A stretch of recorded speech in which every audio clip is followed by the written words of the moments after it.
Shalom saudara dalam Tuhan. Saudara, Bapak Bambang Nursena mengatakan bahwa orang kalau mainnya kurang jauh, maka pertanyaannya pasti kurang bermutu. Nah saudara dalam Tuhan, langsung saja kita melihat cuplikan videonya terlebih dahulu. Dan buat saudara yang selalu terberkati dengan penjelasan Bapak Bambang Nursena, silahkan tekan tombol like dan juga share supaya menjadi berkat bagi banyak orang. Ini ada nih TB1 LAI, TB2 LAI. Terjemahan baru 1, terjemahan baru 1 diterbitkan 1974, TB2 diterbitkan 2023. Baru ya, 2023 ya. Kita lihat kedua paper ini yang diterbitkan oleh LAI ini, sama-sama LAI ini. Asli ya berarti. Sama-sama LAI loh. Ada yang berubah nggak? Makanya kadang-kadang orang kalau mainnya kurang jauh, pertanyaannya tidak bermutu. Kalau Yesus itu orang Yahudi, kenapa kitab sucinya tertulis dalam bahasa Yunani atau dalam bahasa Latin, ya kan? Karena memang zamannya Yesus itu masyarakat yang multilingual. Jadi termasuk bahasa Yunani dipakai, bahasa Aram dipakai. Makanya ketika Yesus disalibkan, inskripsi yang tertulis di atas salib itu terdiri dari 3 bahasa, yaitu bahasa Ibrani, bahasa Yunani, bahasa Latin. Alkitab melahirkan gereja atau gereja melahirkan Alkitab. Alkitab yang dimaksudkan dalam pembahasan kita itu adalah Perjanjian Baru. Kenapa ada pertanyaan semacam itu? Pertama, karena begini, gereja itu berdiri saat pencurahan Roh Kudus di kota Yerusalem pertama kali, sebelum menyebar ke Antioquia, ke Roma, Alexandria, Konstantinopel yang paling akhir, ya, itu sesungguhnya pertama di Yerusalem. Itu kira-kira tahun 33 Masehi, kan begitu ya.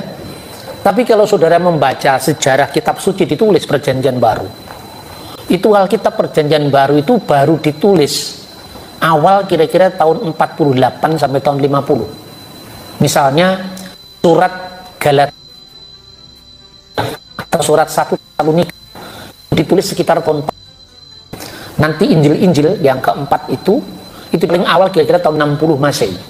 Nah artinya antara tahun 33 sampai sekitar tahun 50-an itu Alkitab belum ada, Perjanjian Baru belum ada. Nah pertanyaannya, lalu apa dasar gereja ketika dia mengajar? Apa dasar tertulisnya? Ya tidak ada kecuali Perjanjian Lama, ya kan? Adanya surat Paulus kepada gereja di Roma, kan gerejanya baru ada dulu, baru suratnya. Benar apa tidak? Surat Paulus yang pertama kepada jemaat di Korintus, berarti jemaat Korintus sudah ada sebelum suratnya ada. Nah jadi artinya gereja mendahului kitab-kitab Perjanjian Baru. Berarti pada waktu gereja berdiri, Perjanjian Baru secara tertulis belum ada. Pertanyaannya sekarang, lalu kitabnya gereja apa? Kitab sucinya gereja Perjanjian Lama. Kalau Perjanjian Lama, lalu apa bedanya dengan Yahudi? Umat Yahudi itu kan percaya Perjanjian Lama. Mereka menyebutnya sebagai Tanakh. Tanakh itu singkatan dari bahasa Ibrani. Torah, kitab Torat terdiri dari 5 buku, mulai dari kitab Kejadian, Keluaran, Imamat, Bilangan, Ulangan. Lalu kitab nabi-nabi, Nebiim, itu terdiri dari nabi-nabi awal, nabi-nabi akhir. Nabi-nabi akhir dibagi 2 lagi, Nebim Risonim, Nebim Akarunim. Nabi-nabi akhir, Nebim Akarunim dibagi 3. Nabi-nabi besar itu adalah Yesaya, Yeremia, Yehezkiel, dan nabi-nabi kecil itu terdiri dari 12 nabi menurut kanon Ibrani. Lalu Ketuvim. Ketuvim itu kitab-kitab yang lain yang diawali dari Mazmur. Maka ketika Yesus berbicara tentang dirinya yang sudah tertulis dalam kitab suci, Yesus mengatakan seperti yang tertulis tentang aku dalam Taurat Musa, dalam kitab nabi-nabi, dan dalam Mazmur. Itu Alkitabnya mula-mula di situ. Nah, itu satu. Jadi belajar sejarah gereja itu memang rumit, saudara-saudara. Kisah Rasul bab 6 ayat 1 itu menjelaskan tentang anggota gereja mula-mula di Yerusalem. Masih belum ke Antioquia, belum ke mana-mana, masih di Yerusalem. Itu terdiri dari 2 kelompok. Orang-orang Yahudi yang berbahasa Yunani dan orang-orang Ibrani. Orang-orang Yahudi yang berbahasa Yunani itu orang-orang diaspora. Misalnya Rasul Markus itu dari Alexandria, Stefanus, Lukas, ya, itu orang-orang Yahudi yang berasal dari diaspora. Tapi 12 rasul itu orang-orang Ibrani, orang-orang Yahudi lokal yang berbahasa Aram sehari-hari dan bahasa Ibrani ketika mendaras kitab suci. Makanya gereja sejak awal menerima warisan dua kelompok ini. Makanya kadang-kadang orang kalau mainnya kurang jauh, pertanyaannya tidak bermutu. Kalau Yesus itu orang Yahudi, kenapa kitab sucinya tertulis dalam bahasa Yunani atau dalam bahasa Latin, ya kan? Karena memang zamannya Yesus itu masyarakat yang multilingual. Jadi termasuk bahasa Yunani dipakai, bahasa Aram dipakai. Makanya ketika Yesus disalibkan, inskripsi yang tertulis di atas salib itu terdiri dari 3 bahasa, yaitu bahasa Ibrani, bahasa Yunani, bahasa Latin. Kenapa tertulis dalam bahasa Latin? Karena banyak pendatang-pendatang yang datang ke Yerusalem. Makanya kalau Anda pergi ke Israel, ke Yerusalem, ke Bethlehem, itu salib itu biasanya tertulis INRI, tapi juga kadang-kadang tertulis INBI. Lah orang Indonesia pada bingung, ini mana yang benar ini? Dua-duanya benar, karena INRI itu singkatan dari bahasa Latin, Yesus Nazarenus Rex Judairum.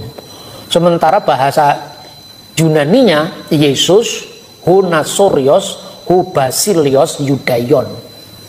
Karena tertulis dalam bahasa Ibrani, bahasa Latin, dan bahasa Yunani. Nah, itulah warisan multilingual gereja. Nah, kembali kepada pertanyaan, lebih dulu mana? Gereja atau Alkitab Perjanjian Baru? Lebih dulu gereja. Makanya kemarin saya sampaikan kepada Pak Thomas, supaya mudah membayangkan surat Paulus kepada jemaat di Roma. Loh, gerejanya kan ada dulu, baru suratnya ada kemudian. Ada selang waktu sekitar berapa tahun itu, antara tahun 33 sampai tahun 50-an, 18 atau 17 tahun Alkitab belum ada di gereja. Satu-satunya Alkitab bagi gereja adalah Perjanjian Lama. Maka pertanyaannya, rasul-rasul pada ngumpul di Bait Allah. Ayo kita baca di dalam Kisah Rasul Kisah Rasul 3 dulu. Kisah Rasul di ayat 1 ya. Kisah Rasul bab 3 ayat 1. Ada hari menjelang waktu sembahyang. Ini waktu sembahyang apa? Sembahyang Yahudi. Jangan dibayangkan gereja sudah ada sebagai institusi yang mandiri saat itu. Yaitu pukul 3 petang ini sembahyang Yahudi yang disebut minkah, tefilah minkah, sembahyang korban petang. Itu yang nanti menjadi tradisi gereja lewat apa yang dinamakan brevir. Sembahyang jam pertama, sembahyang jam ketiga, sembahyang jam ke-6, sembahyang jam 9, dari Laudes sampai Vesper kalau dalam bahasa Latin. Di biara-biara sampai hari ini, kalau Anda pergi ke Gunung Athos, ada biara gereja Ortodok Yunani, atau pusat kerahiban mula-mula di Mesir, di Santo Antonius, sampai hari ini sembahyang masih 7 waktu. Dan itulah yang kemudian dilestarikan oleh agama Islam. 7 diambil 5, yang 2 jadi sunnah. Naiklah Petrus dan Yohanes ke Bait Allah. Bait Allah ini sepenuhnya rumah ibadat Yahudi di Yerusalem sebelum dihancurkan. Nah, kemudian dari situ kita bisa membaca teks-teks kitab suci itu. Pertama kali kita bisa membaca dulu apa yang diwariskan oleh para rasul. Pertama, 2 Tesalonika 2 ayat 15, di mana Paulus mengatakan, berdirilah teguh dan berpeganglah kepada ajaran yang ku sampaikan, baik secara lisan maupun secara tertulis. Jadi di sini ada tradisi suci, ada kitab suci. Dalam terjemahan Lai bahasa Indonesia itu disebutkan ajaran-ajaran, baik lisan maupun tertulis. Tapi sebenarnya dalam bahasa asli itu paradosis. Paradosis itu lebih daripada ajaran. Itu bisa berarti ajaran iman, ajaran moral, liturgi, itu semua paradosis. Nah, paradosis itu terdiri dari 2, paradosis lisan dan paradosis tertulis. Kata paradosis itu yang diterjemahkan ke dalam bahasa Inggris tradition, dari bahasa Latin. Tradisi itu bukan tradisi istiadat sembarang saja yang kita kenal dalam bahasa sehari-hari. Tradisi itu tradiri, berita yang diterus sampaikan tanpa putus dari Yesus, para rasulnya, murid-muridnya para rasul, dan itu bisa kita baca lewat sejarah gereja. Nah, lalu kita baca satu teks lagi, 1 Korintus pasal 11 ayat 1 dan 2. jadilah pengikutku sama seperti aku juga menjadi pengikut Kristus. Kenapa pengikut sekarang?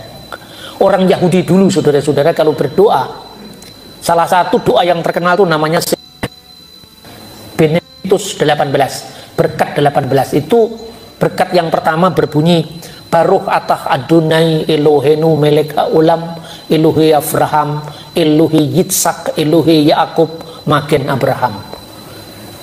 Terpujilah engkau ya Tuhan Allah kami, Raja yang kekal, Allah Abraham, Allah Ishak, Allah Yakub, Magen Abraham, perisai Abraham.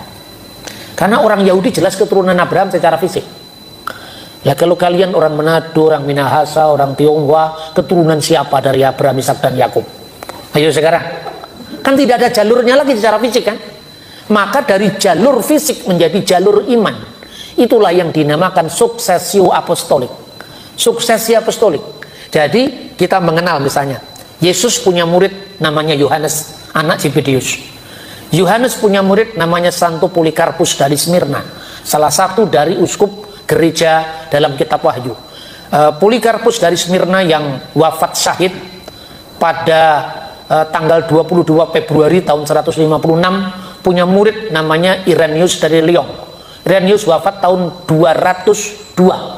Punya murid namanya Hippolytus dari Roma, wafat tahun 223. Coba hitung sendiri, kakek Anda wafat tahun berapa, ibu Anda kalau sudah wafat tahun berapa, dan nanti kamu kira-kira akan wafat tahun berapa.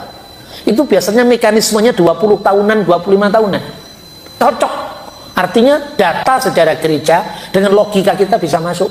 Makanya karena dulu orang Yahudi menerima Allah yang disembah itu dari Yakub yang punya pengalaman dipukul kakinya, gitu, sampai orang Yahudi tidak boleh makan daging di sendi pangkal paha.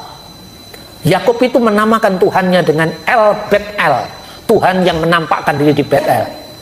Itu Tuhan yang sama yang diberitakan oleh bapaknya Yakub namanya Ishak. Dia menyebut Pahat Yitzhak yang disegani Ishak. Ishak punya bapak lagi namanya Abraham yang menampakkan diri dengan nama El Shaddai, Allah yang Maha Kuasa. Silsilahnya jelas. Maka gereja pun juga punya silsilah namanya suksesio apostolik. Dari Yohanes punya murid namanya Polikarpus punya murid namanya Irenaeus punya murid namanya Hippolytus, konsili sampai gereja modern. Itulah sebabnya Rasul Paulus mengatakan yang disebut tradisi itu ada dua, yaitu ya Alkitab keduanya Rasul Paulus, yaitu tradisi manusia biasa. Itulah yang dikutuk oleh Yesus sebagai adat istiadat nenek orang Yahudi itu. Tapi juga ada tradisi suci, tradisi kudus, dan itu bukan seperangkat ajaran yang tidak jelas. Karena itu coba sekarang ini dari catatan patristik, artinya catatan bapak-bapak gereja. Banyak orang yang mengatakan kita tidak perlu lagi melihat bapak-bapak gereja. Mari saya lihat. Kita baca dulu 1 Korintus. Ingat akan aku dan berpegang pada ajar yang ku teruskan kepadamu. Jadi setelah menegaskan kesinambungan ajaran, jadilah kamu pengikutku seperti aku pengikut Kristus, maka ajaran yang diterus sampaikan itu disebut paradosis katekete. Paradosis yang dipegang, yang diajarkan, itulah yang namanya tradisi suci. Dan untuk membayangkan itu, kita bisa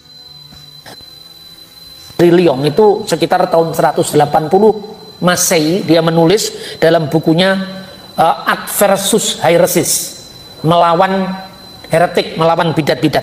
Dia mengatakan begini, ini saya kutip ya, gereja bukan ini tulisan Irenaeus, 1 Korintus pasal 11 ayat 1 dan 2. Oke, nanti saya kasih ya, catatannya saya kasih ya. Yang sekarang Irenaeus dari Lyon, dia mengatakan tersebar di seluruh dunia bahkan sampai ke ujung-ujung bumi telah menerima iman ini dari para rasul dan murid-murid mereka, dari para rasul dan murid para rasul. Apa iman yang diterima itu?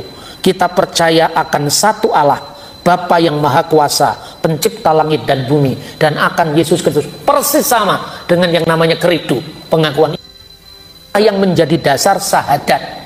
Jadi syahadat itu bukan dikarang semau-maunya, seolah-olah itu bebas-bebas saja bapak-bapak gereja itu bikin ajaran. Tidak seperti itu. Makanya lewat yang namanya liberalisasi teologi, gereja jadi rusak. Bukan gereja apostolik ya, gereja-gereja baru itu rusak. Ada ribuan macam sekte karena orang melepaskan kitab suci dari tradisi suci, dan tradisi itu hanya dipahami seolah-olah sebagai adat istiadat yang tidak terkait amburadul satu sama lain. Tidak. Sejak tahun 180 pengakuan iman itu sudah tersusun. Nah, menjadi masalah ketika kemudian bahasa masing-masing gereja itu berbeda satu sama lain. Itu yang kita pergumulkan dalam konteks dogmatis, bukan inti ajarannya. Harus diakui memang pernah gereja mengalami skisma, ya, terpisahnya gereja-gereja timur ortodok dari gereja barat, ya, mulai tahun 451 Konsili Kalsedon yang melahirkan gereja-gereja oriental ortodok dengan gereja Katolik di barat dan gereja Yunani ortodok yang akhirnya pecah lagi tahun 1054. Dari sana kemudian muncul lagi reformasi Protestan tahun 1517. Ya sudahlah, yang sudah ya sudah, kita memaafkan sejarah, menatap masa depan bersama. Tapi jangan sejarah dilupakan.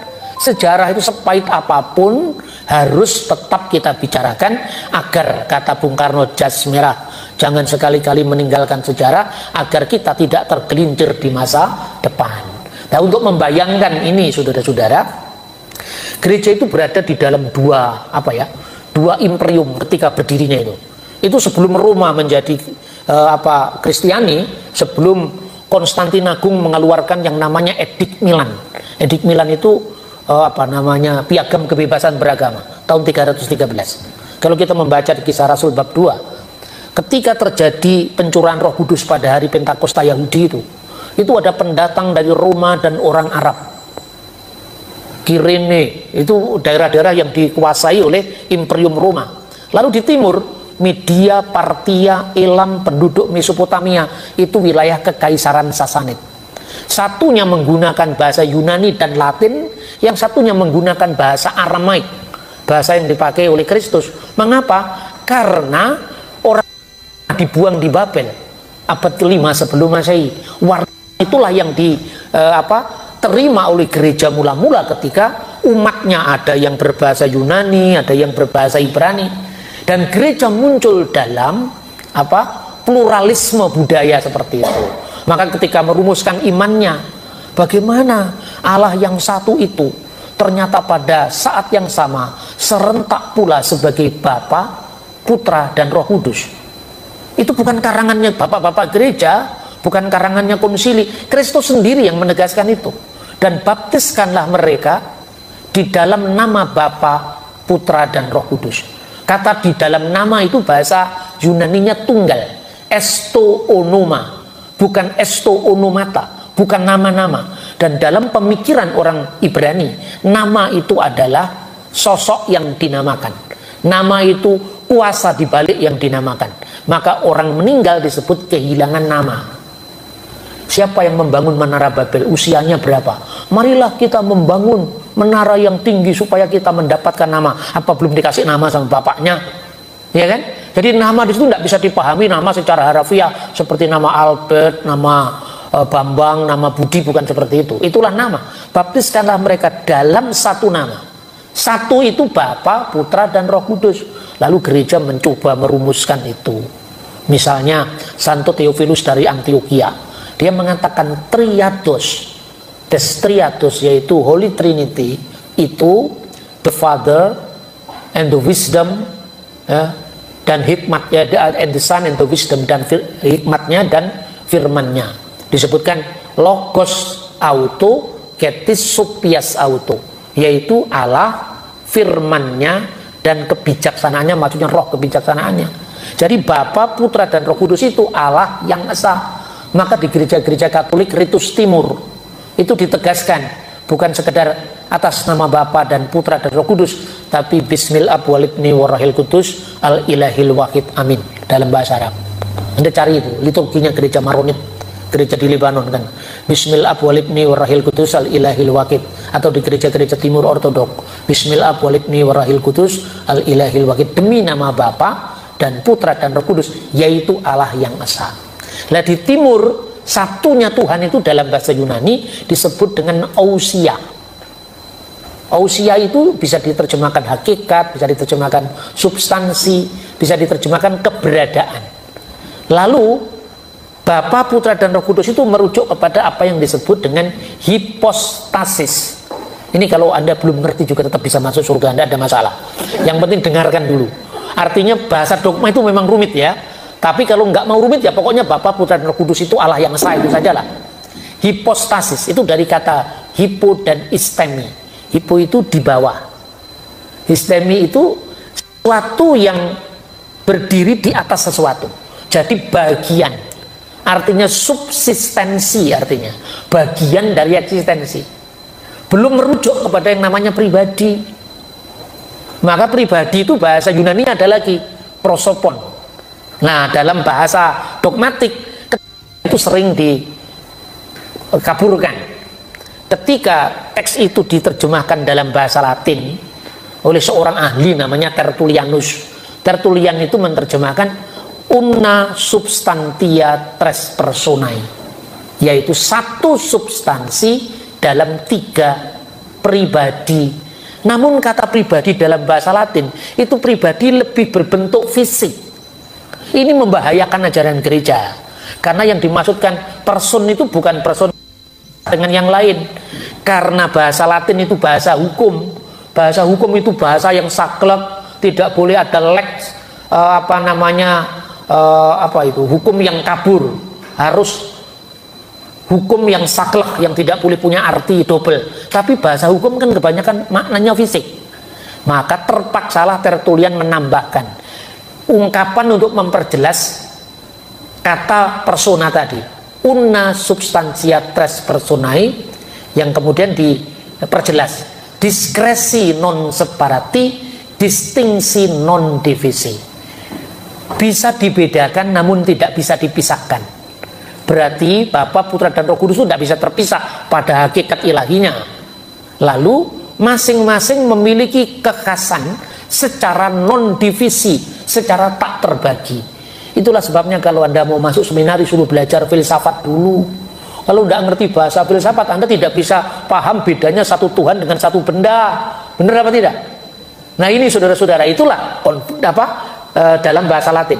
Bahasa Aramaik nggak dikenal oleh gereja-gereja di Barat. Itu memiliki tradisi yang berbeda. Baru-baru ini ada yang namanya Gereja Asiria Katolik Timur. Itu tahun 1994, belum lama ini, melakukan pertemuan dengan Pro Oriente, namanya itu salah satu komisi di Vatikan yang membahas tentang kesatuan gereja. Ternyata gereja-gereja yang dituduh Nestorian ini ternyata bukan Nestorian pula, karena ungkapan-ungkapan yang masih belum sepakat satu sama lain, dan itu berlaku untuk gereja hampir 2000 tahun.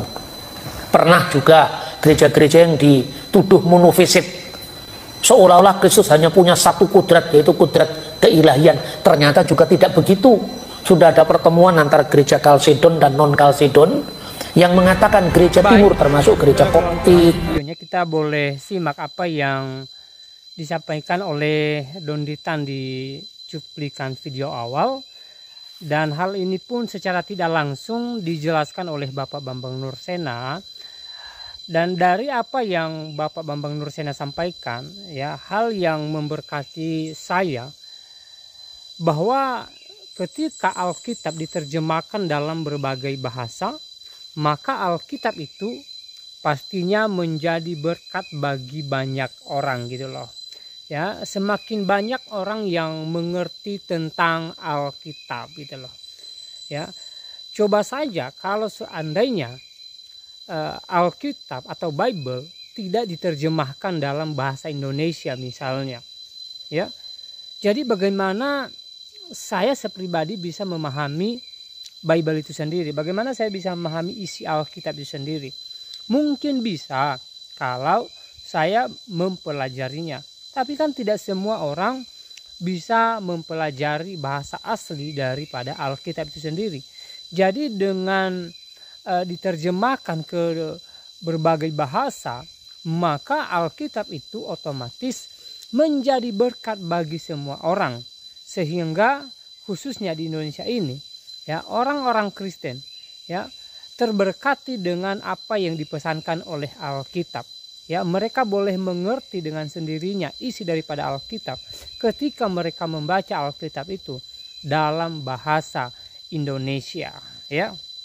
Nah, saudaraku dalam Tuhan, sekali lagi apa yang disampaikan oleh Bapak Bambang Nursena di video tadi, secara pribadi saya sangat terberkati, ya, dan saya percaya bahwa saudara pasti terberkati dengan apa yang barusan dijelaskan oleh beliau.